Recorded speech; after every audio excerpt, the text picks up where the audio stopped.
I never thought I would hear my own daughter shout the words that ended the last piece of trust I had left in my family. "You don't belong here," she screamed. Her voice echoed across the marble floor of the mansion she proudly claimed as hers. My mansion, my home, the place I had built with decades of sweat, sacrifice, and dreams I thought we shared as a family. I stood there with my small travel bag, my hands shaking, not because I was scared, but because I couldn't understand how we had come to this. My daughter Aisha, the same girl who used to run into my arms after school, who cried on my shoulder when she got her heart broken, who once said, "Baba, when I'm rich, I'll buy you a palace." Now she was pushing me out of one. Behind her stood her husband, arms crossed, a smug grin on his face, and beside him my son, my only son, looking away, unable to even meet my eyes. Aisha pointed at the door. "Take your things and leave. This house is ours now. You're only creating problems." For a moment, I couldn't breathe. Not because of the insult, but because they didn't know the truth. They didn't know what was inside the sealed envelope hidden inside my coat pocket. They didn't know that the lawyer had called me that same morning, revealing something that would turn their world upside down. They didn't know that while they were kicking me out of the mansion, I was the legal owner of every brick, every window, every inch of the land under their feet. I tried to speak, but Aisha's husband cut me off.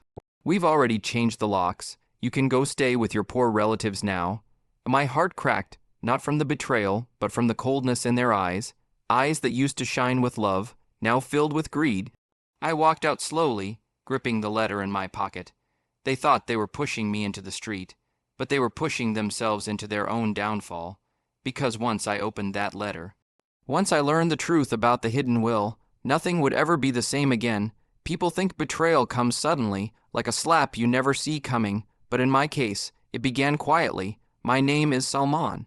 A simple man, a retired school principal, someone who believed that if you raised your children with honesty, they would never break your trust. I thought my family was strong, united. My daughter, Aisha, always ambitious, always loud, always determined to show the world that she was the most successful person in any room. My son, Imran, kinder by nature, but too easily influenced, especially by his wife, Nimra, who always had a way of getting what she wanted. And then there were the in-laws. Aisha's husband, Faisal, the type of man who smiled with his lips but never with his eyes. From the beginning, he treated me with politeness that felt like glass, shiny but fragile, ready to crack the moment things didn't go his way. After their mother passed away 5 years earlier, I tried my best to keep the family close. I hosted dinners, visited their homes, showed up for birthdays. A part of me hoped that the warmth their mother gave would somehow continue through me. But slowly, things began to shift. Aisha visited less often. Imran called only when he needed something, and Nimra, well, she always had a complaint. "Your house is too far, Baba. Your lifestyle is outdated, Baba. You should sell the old place and move with us, Baba." The more she repeated it, the more irritated I felt. One evening, when I was in the kitchen preparing tea, I heard Aisha talking to her husband in the living room. They didn't know I was standing right around the corner. "He still hasn't transferred the house," Faisal whispered. "No," she snapped softly. "Baba is being stubborn. I'll try again this weekend." My heart sank. So that was the plan. Not love, not care, inheritance. It was the first moment I realized something was wrong, very wrong. Everything escalated after that night. Now every conversation with my children carried a hidden agenda. When they visited, they didn't ask how I was doing. They asked about documents, land, titles, and assets. And when they looked around the mansion, they didn't see memories. They saw property value. Aisha began casually dropping comments like, "Baba, you're getting older. It's safer if one of us handles the papers." Or, "You don't want government issues later, right? Just sign things to make it easier." Her voice always sounded soft, but it felt rehearsed, like someone had coached her. Imran was different. He didn't push directly. Instead, he let his wife speak for him. "Baba, the property should be in Imran's name." Nimra insisted sweetly, "We're the ones who take care of you the most." A lie, a bold, shameless lie. They visited only when they wanted something. They never bought groceries, never asked me about my day, never stayed for tea unless I insisted. One afternoon, Aisha and Faisal arrived unannounced. Faisal wandered through the house like he was inspecting it, running his hand along the walls, the staircase rails, the marble flooring. He even knocked on a few pillars as if testing their strength. "This place is huge," he said casually. "Too big for one old man." Aisha didn't look at me when she spoke. "It's time to finalize the transfer, Baba." I pretended to misunderstand. "Transfer?" She exchanged a quick glance with Faisal. "The house," she said sharply. "We already discussed this." Ah, there it was, the truth without sugar. I sat quietly, letting them talk. They pressured me for almost an hour. Papers, signatures, future security, all wrapped in fake concern. When they finally left, the house felt colder. Later that evening, as I sat alone in the living room, the phone rang. Unknown number. I picked it up, expecting a telemarketer. But instead a calm voice said, "Mr. Salman, this is Advocate Rashid, the lawyer handling your late wife's records. I need to discuss something important with you, something that cannot wait." My heart froze. "Sir," the lawyer continued, "I found something unusual in your wife's old case file." I sat up straight. "Unusual? What do you mean?" "There's a document, sealed. It was placed here years ago, with instructions that it remain unopened unless certain conditions were met." My breath caught in my throat. "What kind of document?" "I can't reveal it on the phone, sir, but it concerns your property and your children." My heartbeat quickened. Property, children. Why would my wife hide something like this? The lawyer lowered his voice. "I believe she anticipated problems. She mentioned in her notes that you might need protection in the future." My eyes stung. Even after death, she was still protecting me. "She loved you deeply," he added gently. "She wanted you safe." I swallowed hard. "When can we meet?" "As soon as possible. I recommend tomorrow morning." That night I barely slept. 1,000 thoughts spun in my mind. What did she leave behind? Why the secrecy? What conditions? And why now? The next morning, before I could even leave for the meeting, Aisha arrived. Again unannounced. Her tone was different this time. Sharp, irritated, almost impatient. "Baba, you still haven't signed the transfer papers. Faisal is getting frustrated. We need things done this week." I stared at her. "Why the rush?" She rolled her eyes. "Because we're planning a big renovation. We can't start anything until the house is legally ours." Ours.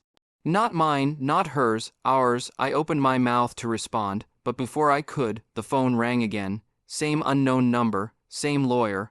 I stepped away from Aisha and answered quietly. "Mr. Salman," he said, "I have the document ready. I think you should see it today. It will explain everything." I glanced back at Aisha.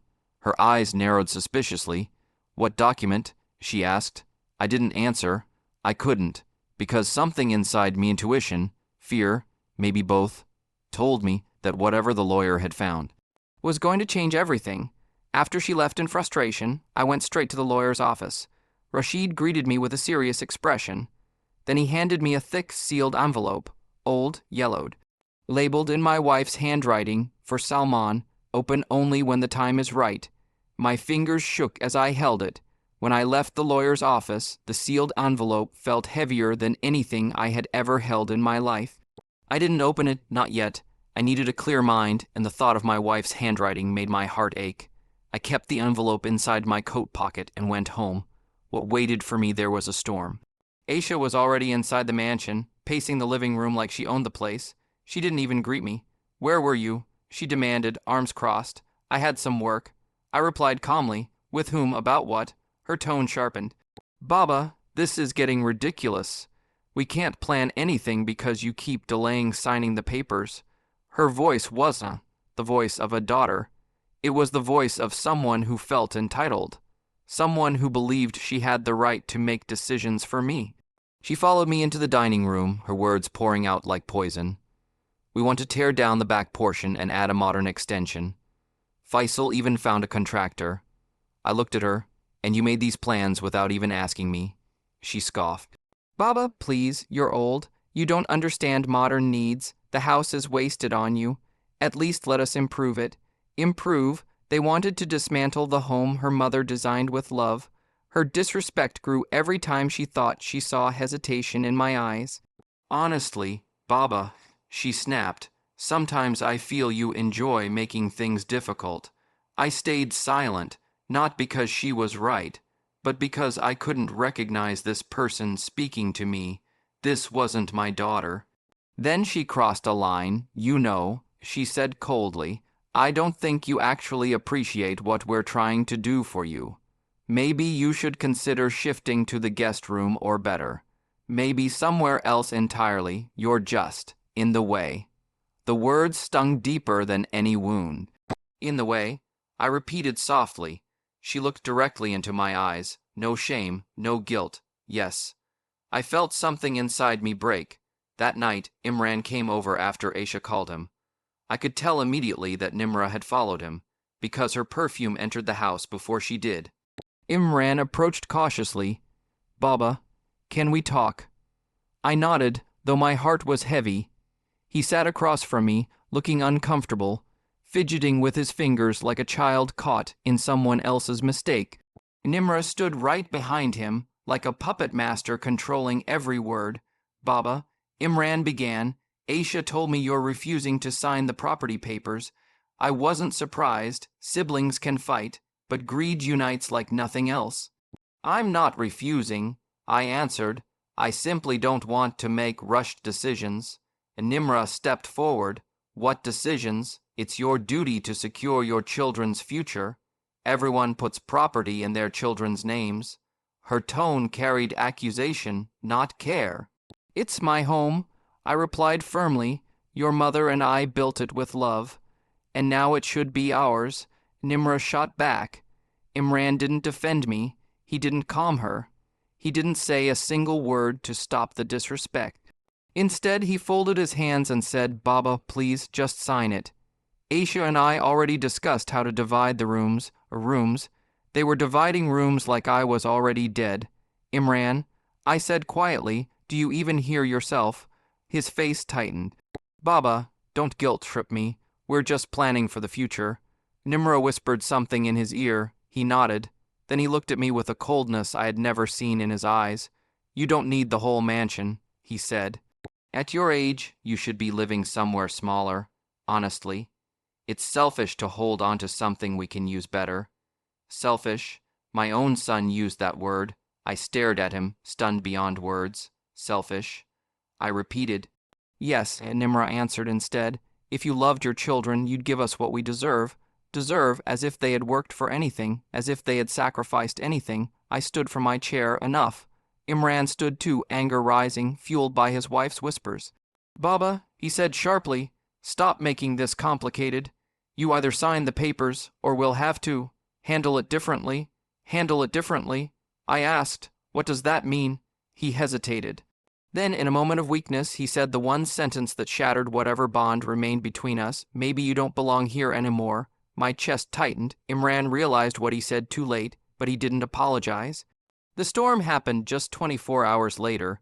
It was evening when Aisha and Faisal arrived again, this time with packed bags and renovation catalogs. Imran and Nimra followed soon after. They didn't come to talk. They came to take over. Aisha stood in the center of the living room, hands on her hips. We're starting the renovation tomorrow, she announced. Renovation? I asked, stunned, without my permission. Faisal stepped forward. Permission isn't needed if you're leaving. Leaving? They had already decided. Imran placed a suitcase near the staircase. Baba, we cleared your room. You can take your things and shift. We'll arrange transport. Shift. Nimra pointed toward the front door with a polite, poisonous smile. We already found you a small apartment to rent, for now. I felt dizzy. My own children were evicting me from my own home. Are you all insane? I whispered. Aisha didn't hesitate. Baba, this drama is unnecessary. You're old. You'll be more comfortable somewhere peaceful. This is my home, I said firmly. She snapped. No, this house is our future. You're standing in the way. The words were familiar, but hearing them again felt like a knife twisting deeper. Then she shouted the sentence that broke the last piece of my heart. You don't belong in this mansion anymore. My legs gave way. I sat on the sofa, unable to comprehend what was happening. My own children, the ones I fed, raised, loved, were throwing me out like trash. Faisal opened the front door wide. You can go now. We've changed the locks. Changed the locks. Imran didn't even look at me. Nimra folded her arms, satisfied. Aisha waited, tapping her foot impatiently. I stood up slowly, picking up my small travel bag. My hands shook, but my heart was strangely calm, because inside my coat pocket, something heavy and powerful rested, the sealed envelope, my wife's final message, the truth my children never expected. As I stepped out of the mansion, cold wind brushing against my face, I made a decision. I walked to a nearby bench under the dim streetlight. I took a deep breath, and finally, I opened the envelope. The night air felt colder than usual as I held the envelope in my trembling hands. The paper was old, yellowed around the edges, carrying the soft scent of sandalwood, my wife's favorite. My breath hitched. I closed my eyes for a moment, remembering her gentle voice, her laughter echoing in this very mansion. The same mansion our children had just kicked me out of. I opened the envelope carefully, afraid the pages might crumble. Inside was a letter, handwritten by my wife. Her beautiful script flowed across the page with a calmness only she possessed. My dear Salman, if you are reading this, it means you're facing something I always feared. My throat tightened. I know our children love us, but love can be overshadowed by greed. I've watched how Aisha's husband speaks to you. I've seen the influence Nimra has over Imran. I didn't want to worry you during my illness, but I made arrangements to protect you. Arrangements? My hands trembled harder. I visited our lawyer, Rashid, before my final chemotherapy. I transferred full ownership of the mansion and the surrounding land solely to you, under your name only. The children are not included. I wanted to ensure that no one could take what we built together. My eyes widened. Fully mine, everything, not shared, not divided. The letter continued. If they ever try to pressure you, manipulate you, or remove you from your home, you have the legal right to evict anyone, even them. Rashid has the deed, the updated will, and all documents. Trust him. I covered my mouth with my hand as tears spilled down my cheeks. My wife had seen everything long before I did. At the bottom was one last message. Protect yourself, my love, and don't let them destroy what we built. When I finished reading, I sat still for a long time, letting the truth sink in. The mansion was legally mine. My children had no idea, and they had just thrown out the one person who still legally controlled their entire future. I wiped my tears, stood up, and walked straight to the lawyer's office the next morning. Rashid was waiting for me. When he saw the open envelope in my hand, he nodded. You understand now? He said softly. I did. He pulled out the official documents, property deed, updated ownership papers, the will. Everything had my name on it. Sir, he said, you have every right to take action. For the first time in weeks, I felt the ground under my feet again. I stared at Rashid, unsure if my heart could take more surprises. What else? I asked quietly. He opened a drawer and pulled out another file. Then, sealed with a red ribbon, he placed it gently in front of me. This, he said, is the original transfer deed your wife signed before she passed. But there's a detail you must understand. He paused, choosing his words carefully. She didn't just give you the mansion. She gave you the entire property. The land, the back plots, the investment accounts tied to the estate. Everything. Everything. My voice shook. Why didn't she tell me? She didn't want you to feel pressured or guilty. He explained. She worried that if you knew, you might force the children to behave a certain way. She trusted time would reveal their true colors. He was right. Time had revealed everything. I felt the weight of the truth settle inside me like a stone. The children weren't just fighting for the house. They were unknowingly trying to steal something far bigger. Rashid pushed the file toward me. You need to see this, he said. Inside were maps of the land surrounding the mansion. I hadn't seen them in years. I'd forgotten half of what we owned. 2 acres behind the house, a rental property my wife had secretly transferred under my name, and a locked safe deposit box accessible only by my signature. My head spun. Your wife was smart, Rashid continued. She predicted they might try to force you out. That's why she added one more clause. He flipped a page and pointed to a paragraph. In the event of coercion, manipulation, or emotional harm toward you, You have the legal right to remove any family member from the property at once, with police support if necessary. I felt chills crawl up my arms. My wife, she had seen everything coming. Rashid leaned back and sighed. I'm sorry you had to face this, but you are not powerless. For the first time, I felt power returning to me. I stood. I want to take action. What kind? He asked. I didn't hesitate. I want to go home. And I didn't want to go alone. Rashid nodded. I will accompany you, and will bring the documents. As we prepared to leave, my phone buzzed. It was Aisha. Dozens of missed calls. Almost as if she sensed something was slipping out of her control. But I didn't answer. Not yet. That evening, Rashid and I drove back to the mansion. My heart pounded as we approached the gate. Lights were on. Cars were parked outside. They were still inside, enjoying a home that wasn't theirs. But tonight, things were going to change.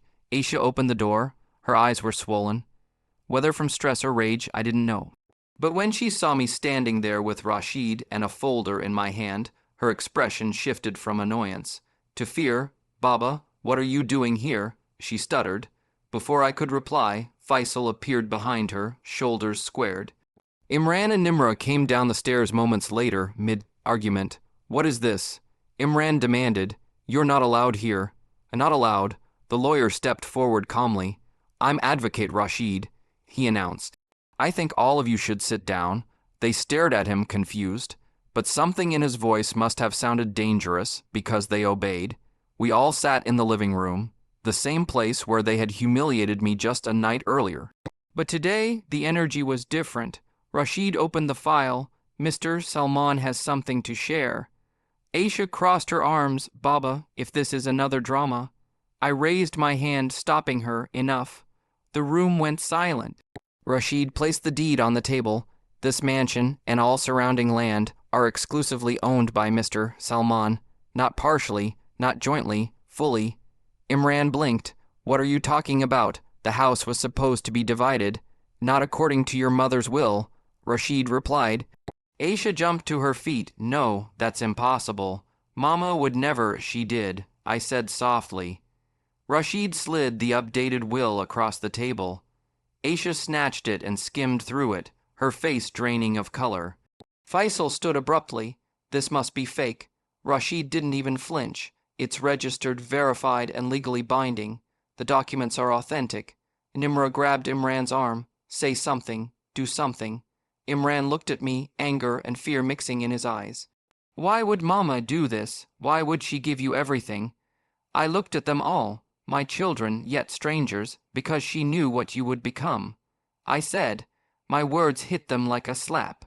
Rashid added, and according to the will, if any of you attempt to manipulate, pressure, or mistreat Mr. Salman, he has the full right to evict you. Aisha's lips trembled. Evict us, yes, I replied coldly. Silence fell, sharp, heavy. I stood up slowly, my voice steady. You kicked me out of my own home. You treated me like a burden. You showed your true hearts. My eyes stung, but my voice didn't break. This mansion is mine, and tonight, you leave. Their faces froze. Aisha collapsed onto the sofa, sobbing. Imran looked sick. Faisal clenched his jaw. Nimra whispered, this can't be happening. But it was. Rashid folded the documents. You have 24 hours to vacate. And I walked out of the living room, leaving behind the sound of their collapsing pride. When the truth finally came out, the real will, the real ownership, the real intentions my late wife had protected, something inside me rose that had been quiet for too long. Strength, clarity, and a deep sense of justice. For months, I had walked through that mansion feeling like a tenant, like an intruder, like a burden in the very home my wife and I built brick by brick. But now the documents were in my hand, certified, verified, undeniable. The mansion was mine, fully, legally, irrevocably. My lawyer, Mr. Hafiz, placed the final folder in front of me. Sir, he said calmly, your children acted without authority. The manipulation, the pressure, the intimidation, all of it will be addressed, but for now, the most important thing is this. He tapped the top sheet. You reclaim your home. I closed my eyes, letting the weight of the moment settle. My wife's handwriting flashed in my memory, her soft words saying, take care of yourself when I'm gone. I whispered to myself, I'm trying. I'm really trying. The legal notice was sent that same afternoon. Aisha and Cameron were out of town visiting friends, but Imran and his wife, Sana, were still living in the mansion, living comfortably, bossing around the house staff, acting like the lords of the property. They received the envelope first. I wasn't there to see their faces, but the security guard later told me the reaction was unforgettable. Sana opened it casually, expecting another routine paper. Then she froze. She reread it once, twice, her hands shaking. That can't be right, she stuttered. Imran snatched the papers from her. His face went white as he read the lawyer's stamp, the terms, the revoked permissions, and finally the line that said, all occupants must vacate until further notice from the legal owner, Mr. Rashid Ahmed. My name. Not his, not Aisha's, mine. The mansion that they once used to belittle me had just reminded them who it truly belonged to. Later that evening, when I arrived at the front gate, the guard stepped aside respectfully. Welcome home, sir, home. The word hit me like a wave. I walked through the doors slowly, almost afraid the building would reject me the way my children had. But instead, it felt warm, familiar. Safe. For the first time in months, I breathed freely. As I made my way to the living room, I saw Sana pacing back and forth, her phone in her hand, tears in her eyes. She looked up at me like she had seen a ghost. Baba, please, this notice. It's a misunderstanding, right? You didn't really mean. Her voice cracked. We didn't know. We didn't mean to. I didn't say a word. I simply walked past her and took my seat, the same seat she once told me not to use because it was too delicate. Silence filled the room. She swallowed hard. Then her phone rang loudly, urgently. She answered, and even from across the room, I could hear the panic in Aisha's voice. Sana looked at me like she was drowning. Baba, Aisha wants to talk to you. She's terrified. The news spread faster than I expected. By the next morning, half the neighborhood already knew that the mansion wasn't Aisha's, wasn't Imran's, wasn't controlled by their in-laws. It was mine and always had been. People talk. And when a family appears perfect from the outside, gossip explodes when the truth comes out. I didn't start the conversation, but I also didn't try to stop it. Friends who once questioned why I suddenly disappeared from gatherings now understood everything. Some came to visit, offering tea and sympathy. One old friend shook his head and whispered, your children forgot the most important rule. Never bite the hand that built the home you live in. Word even reached the community center, where Aisha often bragged about being the future lady of the estate. Now people avoided her calls. Her friends began treating her differently, not cruelly, but with a quiet discomfort, as if they finally saw the greed beneath her polished smile. But the biggest fallout happened inside the family. Imran came to the mansion that evening, still in disbelief. His shoulders slumped, his eyes swollen, his voice breaking as he spoke. Abu, please, listen. He looked completely undone. We were under pressure. Sana's family kept telling us we needed security, that the property should be transferred for future planning. I didn't think. I cut him off with a calm, stern voice. You didn't think at all. He flinched. You didn't think about me. You didn't think about your mother's wishes. You didn't think about what was right. I stared into his tear-filled eyes. You only thought about what was easy. He broke down fully, falling to his knees in the living room. Abu, I'm sorry. Please, please forgive me. I made a mistake, a big one, but don't shut the door on me. I'm still your son. Part of me wanted to reach out and lift him up. Another part of me remembered the night he took Aisha's side and told me I was getting old and confused. While they forced those papers into my hands, his betrayal wasn't an accident. It was a choice. Before I could respond, Sana entered the room red-eyed, trembling, but still trying to maintain her pride. She stood behind him, ran like a weak pillar. I think we should discuss this reasonably, she said stiffly. We are family, after all. I turned my gaze toward her. Family, I repeated. Family doesn't treat elders like obstacles. Family doesn't scheme behind closed doors. Family doesn't try to steal a home that was never theirs. Sana opened her mouth, but no words came out. The weight of her guilt, her fear, her embarrassment, it all showed on her face. Outside the gate, a few neighbors had gathered, pretending to take a walk while clearly watching the scene unfold. Imran noticed them and covered his face in shame. He whispered again, softer this time, "Abu, please, tell me what I have to do to fix this, anything." For a moment there was silence, then footsteps echoed from the doorway. Aisha had arrived. Her eyes were swollen, her hair messy, her entire body shaking, but her expression was stubborn, angry, and desperate. "Abu," she said, voice cracking, "we need to talk." Aisha stood in the doorway like a shadow of the daughter. I once knew the daughter who used to braid her mother's hair, who cried when she left for college, who once promised she would never let Abu feel alone. But the woman in front of me now, she had spent months pushing me out of my own home. She had mocked me behind my back. She had planned to take everything, and now she looked terrified. Her voice shook as she stepped forward. "Abu, please, I didn't know.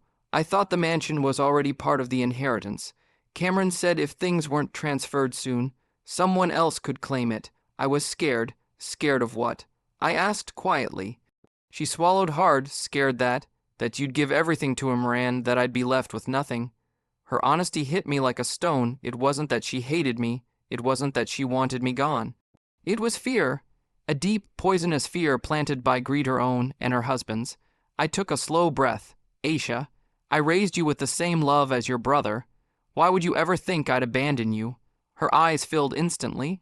She looked away ashamed because I started seeing you as the obstacle, the only thing standing between me and the life I wanted.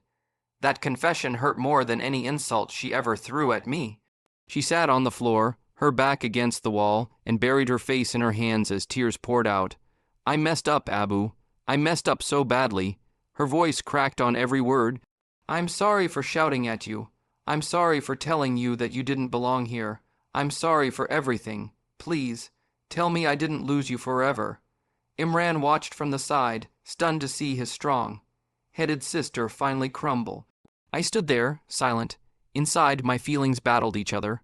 Anger, love, disappointment, memories, all tangled. I wanted to comfort her. I wanted to tell her everything could go back to normal. But I also remembered the night she stood in front of the mansion gates and screamed, "You don't belong here." Her breakdown continued. "Abu, please, say something." She reached out to touch my hand but stopped halfway, afraid. Even Sana, standing quietly in the corner, seemed shaken by the sight. For years, Aisha had been the confident one, the one who thought she could control every situation. Seeing her reduced to tears made the entire room feel heavier. Finally, she whispered the question she feared most, "Can you forgive me, or is it too late?" The room fell into pin-drop silence. I walked toward her slowly, each step echoing the decision forming in my heart. Aisha lifted her face, eyes swollen, waiting. Hoping, terrified, I looked down at her, and for a moment, I saw the little girl she used to be. But forgiveness is not simple, not after a betrayal that deep.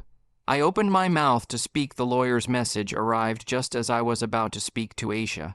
It was about a new clause in the will, a provision that could finally bring peace, but only if I was ready to let go of the past.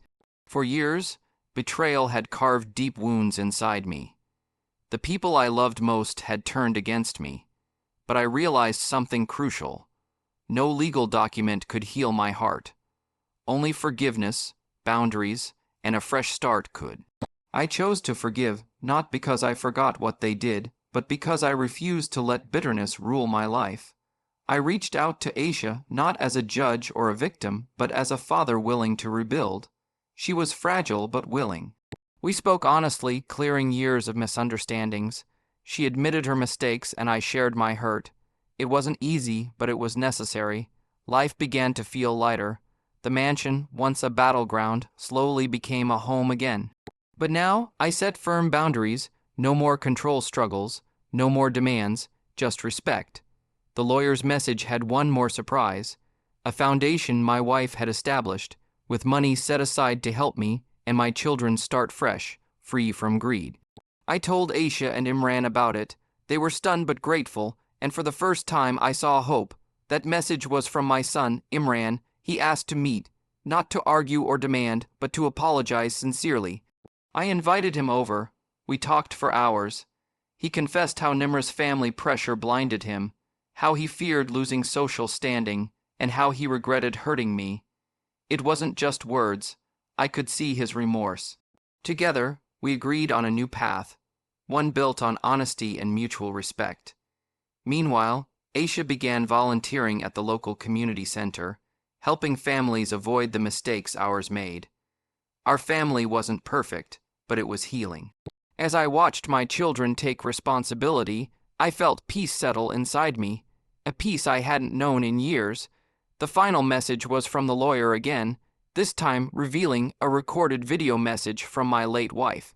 She spoke with love and wisdom, urging us all to cherish family over money, to honor respect above possessions, and to choose peace above pride. Her words echoed in my heart. Respect matters more than money, and now they know it too. I gathered my children in the living room and played the message. Tears streamed down their faces as they listened, and for the first time our family felt whole. I learned that legacy isn't about land or money. It's about the bonds we nurture, the respect we give, and the love we leave behind. That day, I knew the true inheritance my wife gave us was not just property, but a lesson in forgiveness and dignity, and that lesson will stay with me forever.